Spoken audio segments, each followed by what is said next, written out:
It's time to discuss object and subject pronouns, particularly me and whom. I'm Amy Lee Strickland, and you're watching Red Ink.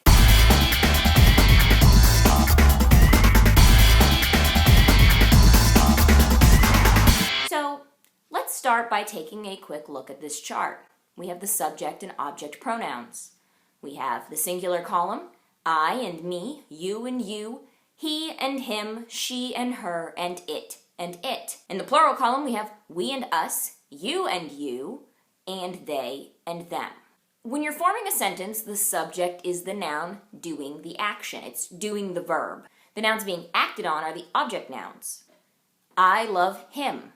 I, subject, him, object. He loves me. He, subject, me, object. Because the verb is love. It seems simple enough. Then we get into those tricky sentences that catch you guys out there. It's those interrogative sentences or those sentences with linking verbs. I'm gonna admit, they sometimes catch me too. I sometimes have to think twice before I decide if I'm going to use who or whom. Nobody is gonna fault you in your writing if your 20-year-old protagonist from Jersey says who instead of whom. You do need to know the difference for writing those educated characters with more formal dialogue, so let's look at a problem.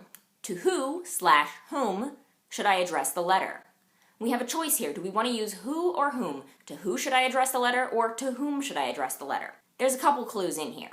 First of all, I see that the verb is address. I am addressing the letter. I is the subject pronoun, which leaves the whom as the object pronoun. We want to use whom. Another signal word, in case you're having a hard time sorting out the subject and object, is that word to. We have the preposition to before our pronoun. When there's a preposition, that generally signals that the word after it is a object pronoun. To whom, from whom, with whom. To whom should I address the letter?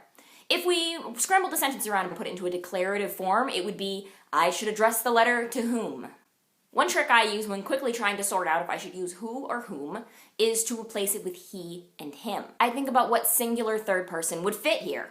For some reason, the ear just picks up on it better because we're a little better trained to recognize when that's all wrong. I should address the letter to him. Him is an object pronoun, therefore I want whom, because I should address the letter to he. We know that's wrong, just hearing it. The big exception to subject, main verb, object is when you have a linking verb. Now, to be is the most common linking verb, but there are other linking verbs. Basically, a linking verb joins one subject to another subject. I think we should go fishing. I and we are both subject pronouns. Think here is a linking verb. And just in case you've ever stumbled over answering the phone and wondering if you're supposed to say this is her or this is she, is a form of to be, which is a linking verb. So you want to connect a subject to a subject. The correct way to answer the phone is this is she. I'll leave you with one of my big grammar pet peeves. Yeah, probably bigger than could've, like I covered in last episode. At some point, I feel like it was during the 90s, but it was probably before my childhood, the number one example of a grammar correction became, Sam and me, it's Sam and I. And that is correct.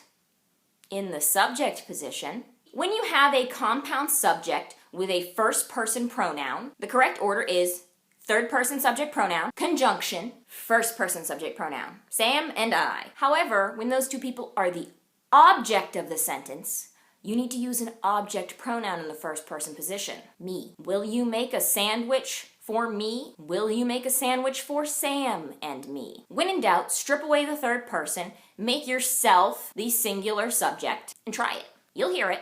Trust your ear. This has been Red Ink. Got a question about a tricky sentence? Can't figure out if you need a subject or object? Post it in the comments below and we'll see if we can unravel it for you. Remember to like this video, share it with your friends, and subscribe to this channel. Next week there won't be a video. I'll be taking a break to go to UtopiaCon in Nashville, where I'll be launching my new book, Escape, or Major Bedlow's Cold Iron War Machine. This is the sequel to a book that you can already read called Rescue, or Royer Goldhawk's Remarkable Journal. It's a two-part steampunk fantasy series set in America. Check it out if you're interested. When I return the week after, I'll be covering ellipses, and then we'll be having our season finale the week after with dangling participles. So if you are a utopian coming to Nashville, stop by my booth on Thursday. I have a Thursday-only table to see me.